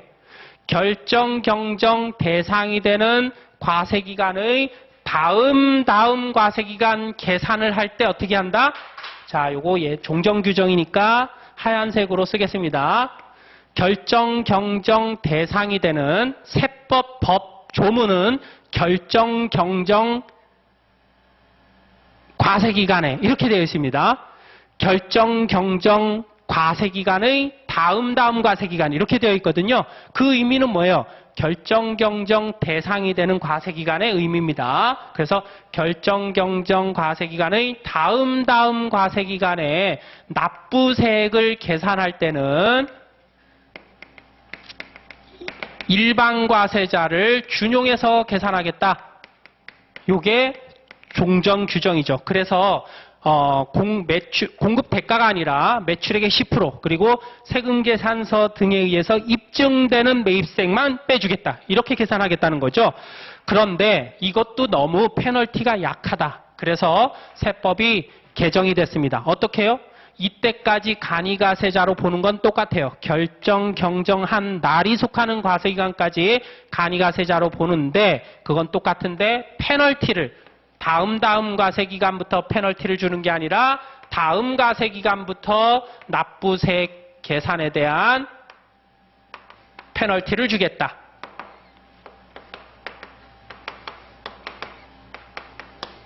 이런 얘기입니다. 그래서 결정 경정 과세기간의 다음 과세기간부터 일반 과세자를 준용해서 납부세액을 계산하겠다는 개정사항이다. 자, 그래서 오른쪽에 여러분 결정 경정 과세기간의 다음 과세기간부터 납부세액을 일반 과세자 준용하던 것을 결정 경정 다음 과세기간부터 결정 경정 과세기간의 다음 과세기간부터 일반 과세자 계산 방식 페널티를 적용하겠다. 다음이 아니라 다음 과세기간부터다. 아주 중요하니까 여러분 빨간색 별표하시고 20번 마지막인데 이 20번은요. 무조건 출제되는 거죠. 그죠? 그래서 빨간색 별표입니다. 지방 소비세율이 조정이 됐죠. 과거에는 부가가치세로 거두면 85대 15였죠. 그래서 국세가 85고요. 그리고 지방 소비세가 15 비율인데 요게 조금 더 지방자치단체를 위해서 재정 지원을 위해서 79대 21로 바뀌었죠. 그죠? 그래서 79대 21로 바뀌었다. 굉장히 중요합니다. 자, 그 다음에 개별소비세법 개정사항으로 넘어가서요. 개별소비세법 개정사항은 몇 가지 없습니다. 그리고 전부 다 4월 1일 이후부터 적용되는 규정이 대부분입니다. 자, 먼저 탄력세율인데요. 자동차에 대한 탄력세율이 이제 없어졌죠. 자동차 사모물품이죠. 가세물품 중에 사모물품. 원래는 물품 가격의 5%인데 탄력세율이 적용돼서 3.5%, 1000분의 35가 적용됐었죠. 그런데 그 탄력세율은 2019년 12월 말까지 적용되는 거였습니다. 그래서 2020년도부터는 자동차에 대한 탄력세율은 없다. 자, 그 다음에 두 번째입니다. 휘발유 자연감소분 공제율 축소인데요. 4호에 해당하죠. 가세물품 4호에 해당하는 유류 물품이죠. 유류에 대해서는 뭐 저장이나 수송, 이동 과정에서 증발할 수가 있으니까 얘에 대해서 종량세를 적용할 때 그 출고 수량을 그대로 적용하면 안 되겠다. 자연 감소분을 반영해야 되겠다는 규정이었죠. 그래서 이전에는 자연 감소분이 0.5%였는데 요거를 0.2%로 개정을 했고요. 4월 1일 이후부터 적용이 된다. 자, 그 다음에 세 번째입니다. 천연가스 탄력세율 적용 물품 범위의 조정인데요. 요거는 시행 규칙에 있는 내용으로 조금 구석진 내용입니다. 그래서 여러분들이 요거 정리하실 때 얘는 좀 구석진 내용이라는 거 일단 여러분들이 고려를 하시고요. 그리고 얘도 4월 1일 이후부터 적용이 된다. 우리가 천연가스 탄력세율 적용할 때 발전용은 원래 킬로그램당 12원인데 8.4원으로, 그죠? 그리고 발전용 외는 60원인데 42원으로 70%에서 42원으로 탄력세율을 적용해줬죠. 그때 발전용 외에 들어가는 천연가스의 범위가 조금 확대됐습니다. 그래서 예전에 종전에는 일반 도시가스 사업자, 충전 사업자에게 공급되는 수입 천연가스, 그리고 도시가스 사업자가 수입한 거, 직수입자가 수입한 설비용 천연가스, 여기에 대해서 발전용 외의 천연가스로 탄력세율을 적용했는데 이제는 수입한 천연가스 외에도 국내 생산 천연가스와 그리고 일반 도시가스 사업자하고 충전 사업자한테 적용하던 거에 추가해서 가스도매 사업자에게 공급되는 천연가스도 발전용 외에 탄력세율 적용 대상 천연가스로 추가했다. 그런 내용입니다. 조금 세부적인 내용이죠. 참고하시고 개별소비세법은 중요한 거 요 세 가지 정도입니다. 그래서 여러분들이 뭐 크게 개정 때문에 어려움이 생기지는 않을 것 같고요. 자, 마지막 파트 주세법으로 넘어가서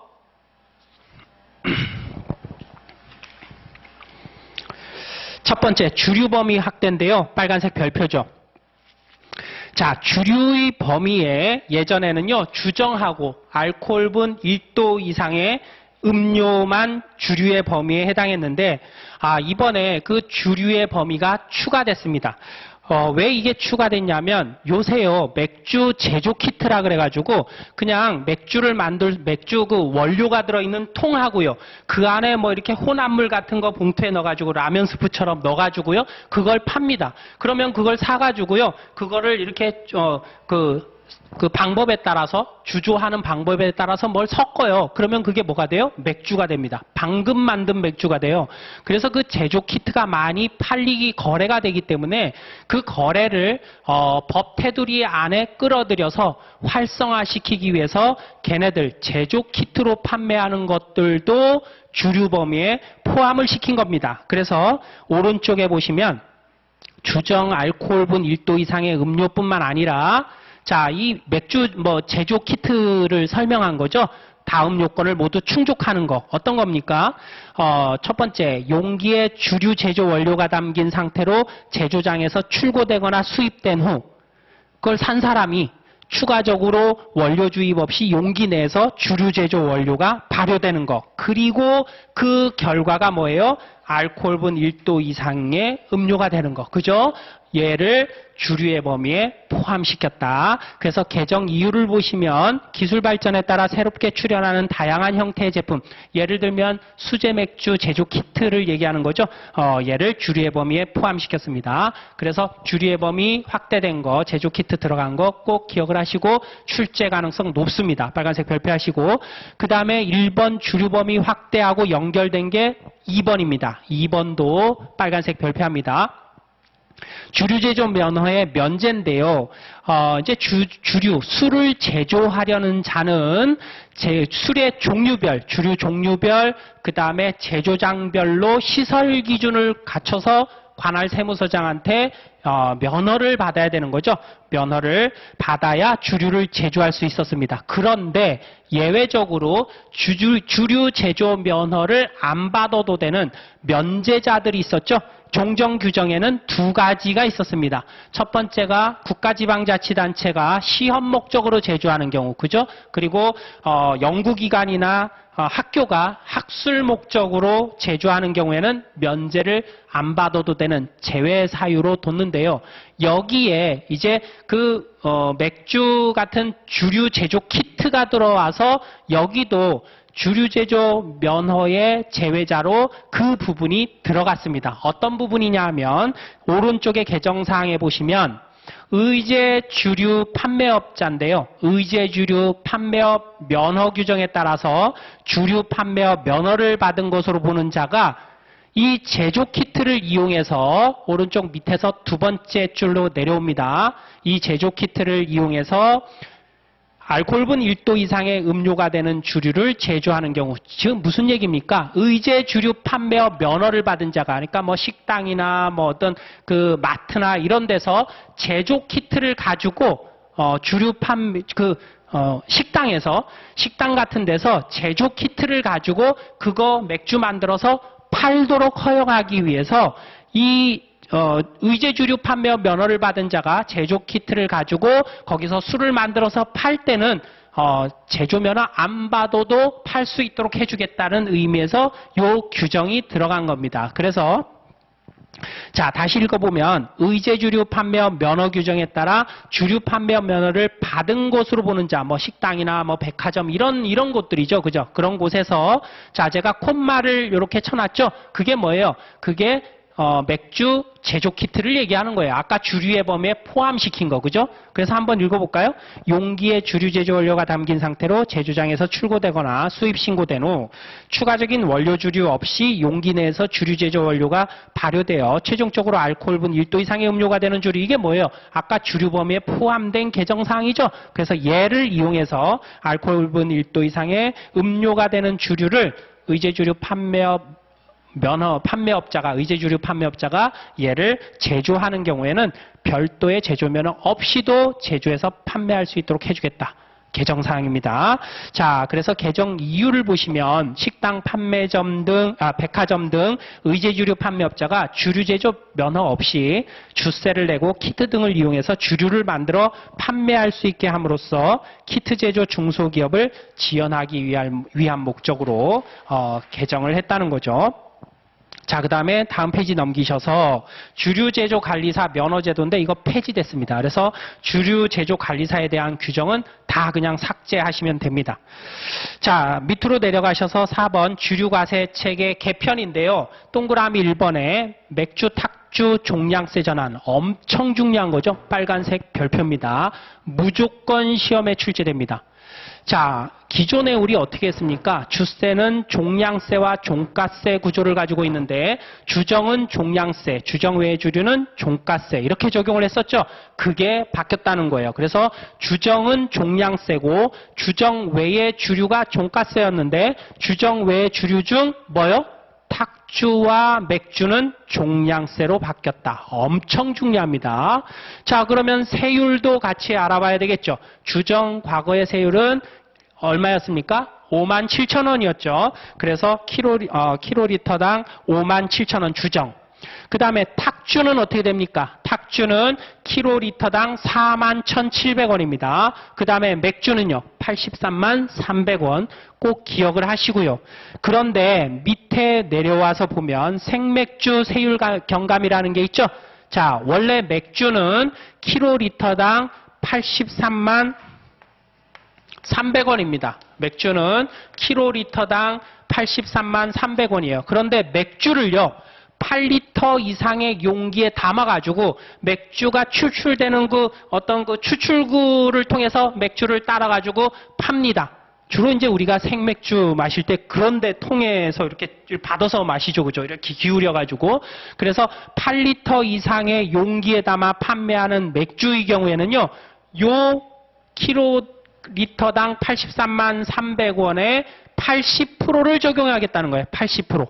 80%를 계산하면 이게 얼마가 나옵니까? 664,240원이 나오죠. 킬로리터당. 그런데 80%를 적용해서 세율을 적용하는데 이때 100원 이하는 없는 걸로 보겠다. 그래서 664,200원을 적용하겠다는 얘기입니다. 언제까지요? 2021년 12월 31일까지.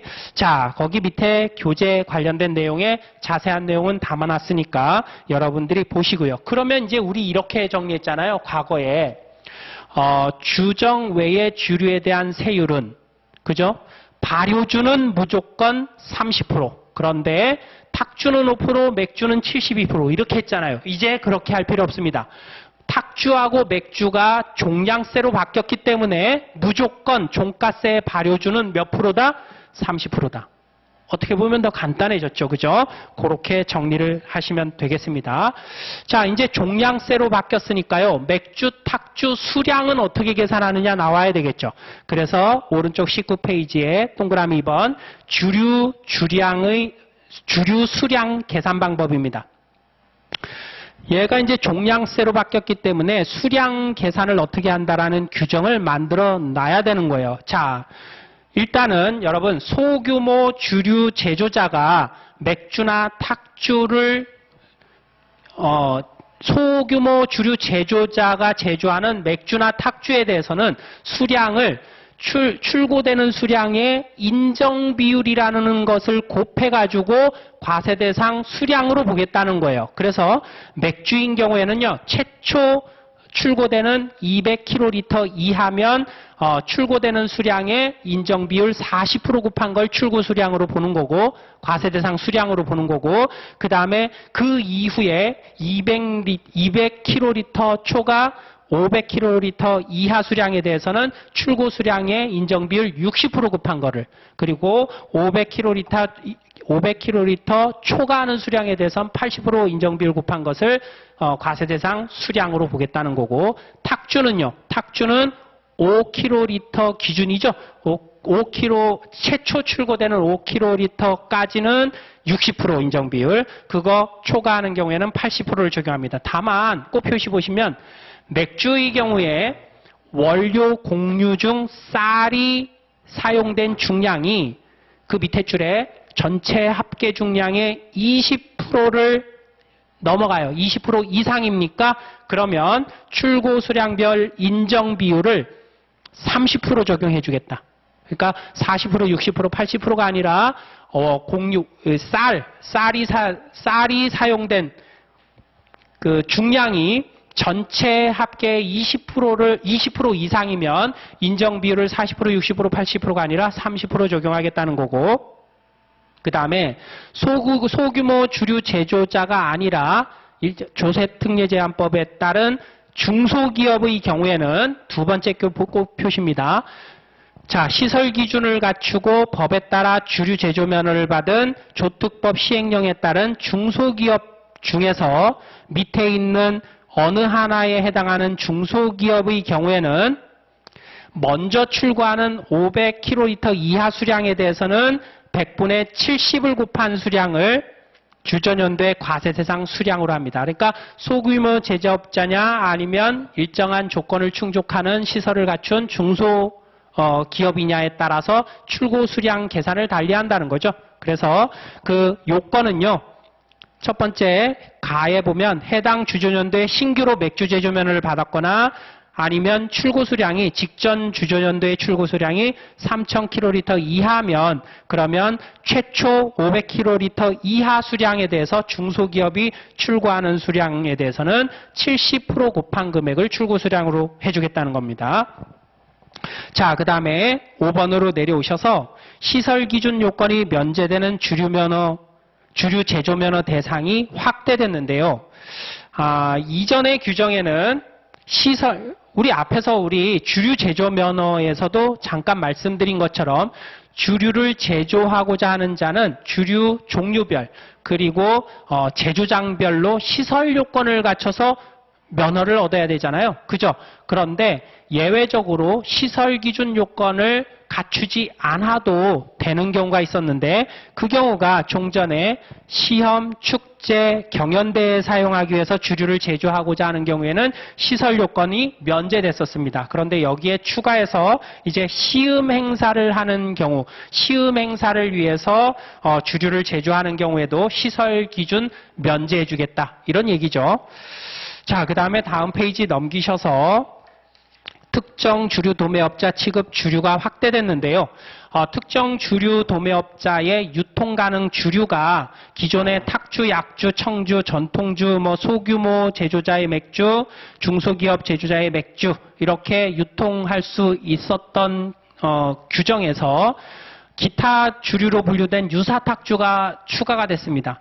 이 유사탁주라는 건 뭐냐 하면 탁주를 만들 때 탁주에 들어가는 그 첨가제 이외의 첨가제를 넣으면 탁주가 아니라 유사탁주로 분류가 됩니다. 그래서 이 주류 도매업자가 특정 주류 도매업자가 이 유사탁주도 거래할 수 있도록 그 취급 유통 가능 주류에 유사탁주를 추가해줬다. 그래서 유사탁주 이거 거래할 수 있도록 판로를 좀 확대해주고 지원해준 그런 내용이죠. 여러분들이 이거는 개정 내용 그대로니까 여러분들이 보시면 되고, 자, 그 다음에 7번. 의제주류 판매업자의 판매장 이정신고 의제인데요. 종정규정을 보시면 원래 그 주류 미술술더 제조자가 제조장을 이전하거나 아니면 주류 판매원 면허를 받은 자가 판매장을 이전할 때 이전 예정일 15일 전에, 그죠? 이전 예정일 15일 전에 전출지가 아니라 전입지 관할 세무서장한테 신고를 해야 되는 거죠. 그런데 예외적으로 오른쪽에 의제주류 판매업자가 부가가치세법에 따라 이전하면서 사업자 등록 정정 신고를 했다. 그러면 판매장 주세법에 따른 판매장 이전 신고 한 걸로 보겠다. 이런 내용입니다. 자, 오른쪽으로 가셔서 전통주 통신 판매 과세표준 변경인데요. 요거 빨간색 별표입니다. 자, 우리 과세표준에 대한 규정은 이 종가세가 적용될 때 주류 제조장에서 출고하는 주류의 가격은 통상 가격, 그죠? 통상 가격을 과세표준으로 봤었죠. 통상 가격이라고 하는 거는 통상의 도매 수량과 도매 방법에 의한 가격 거래 방식입니다. 그래서 도매 수량과 거래 방식, 도매 거래 방식에 따른 그런 판매 가격을 통상 가격이라고 하는데요. 그런데 우리 8번 개정사항의 밑에 관련 교재 밑에 제가 내용을 요약해 놨죠. 그죠? 자, 그 부분을 보시면 됩니다. 8번 개정사항 표 밑에 관련 교재 밑에 제가 작은 네모 박스를 만들어 놨죠. 그래서 개정사항을 넣어놨는데요. 그걸 보시면 됩니다. 자, 그래서 주류 제조장으로부터 출고하는 주류의 가격은 일반적으로요. 통상 가격은 도매 수량과 가격 방식에 따른 가격이죠. 통상 가격을 과세 표준으로 했고요. 그리고요. 외상 방식으로 판매하면서 통상 가격보다 더 많이 높은 가격을 받더라. 그러면 그 거래하는 가격에 상당하는 금액이 과세 표준이 됐었죠. 자, 그런데 여러분 이제 전통주에 대해서 통신 판매하는 경우 그 거래를 지원해 주기 위해서 세법이 하나 추가가 됐습니다. 그 내용이 세 번째 콤마에 있는 내용인데요. 전통주의 경우 통신 판매 방식, 전자상거래를 얘기하는 거죠. 통신 판매 방식으로 통상 가격보다 높은 가격에 판매해요. 그러면 우리 일반적으로 어떻게 그 과세 표준을 계산했습니까? 통상 가격보다 높은 가격으로 판매할 때는 통상 가격이 아니라 그 가격, 높은 가격으로 거래하는 그 가격이 과세 표준이 됐었잖아요. 그리고 처음에 출고한 이후에 가격을 깎아준다든가 돌려받는다든가 그런 거 우리 적용 안 해줬잖아요. 처음 출고한 가격 수량을 과세 표준으로 했잖아요. 그죠? 그런데 이 전통주 전자상거래 방식으로 판매하는 경우에는 예외적으로요.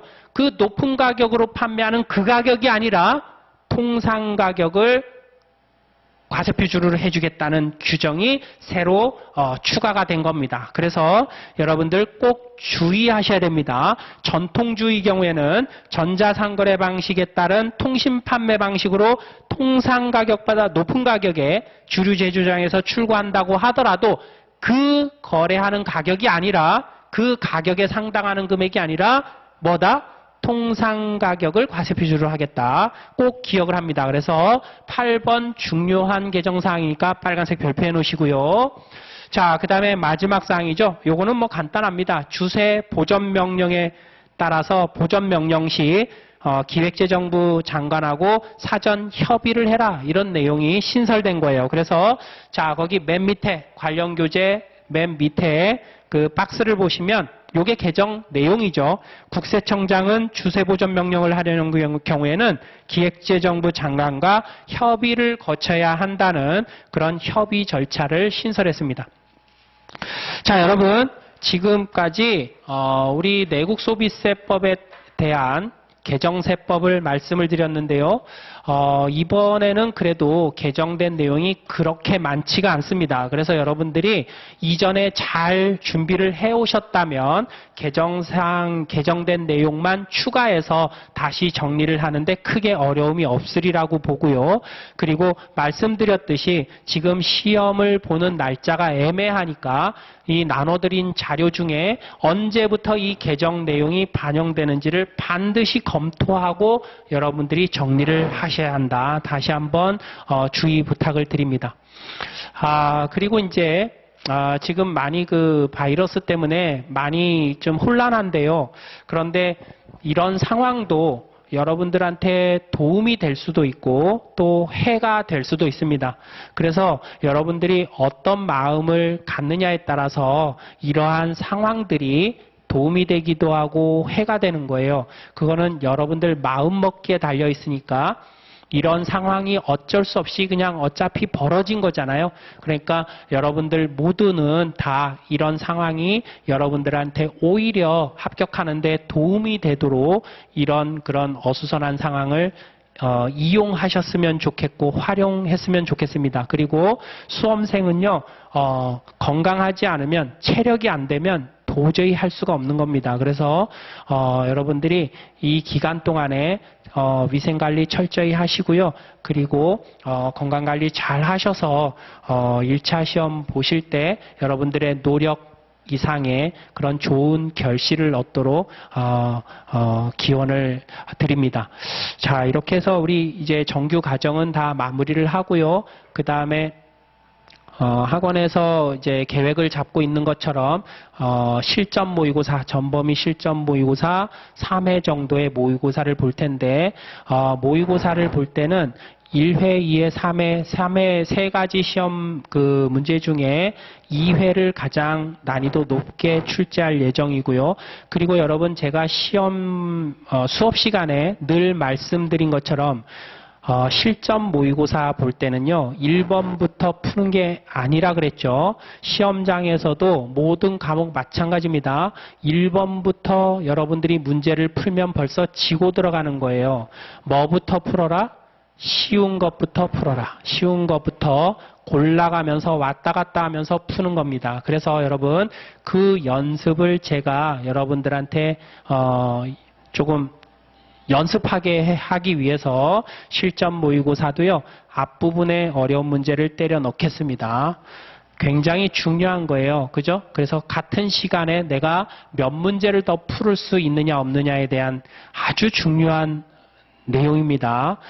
그래서 중요한 부탁이니까 여러분들 꼭 기억하셔서 시험 볼 때는 왔다 갔다 하면서 자신 있는 거, 쉬운 거 먼저 푸는 겁니다. 꼭 습관하시고, 그리고 지금 우리 개정세법 내용을 설명을 드렸는데 혹시 짧은 시간에 말씀을 드리느라고 이해가 제대로 되지 않을 수도 있습니다. 그런 내용이 있으면 언제라도 학원 홈페이지에 저를 찾아와서 거기에 질문을 남겨주시면 제가 확인하는 대로 바로바로 답변을 달아드리겠습니다.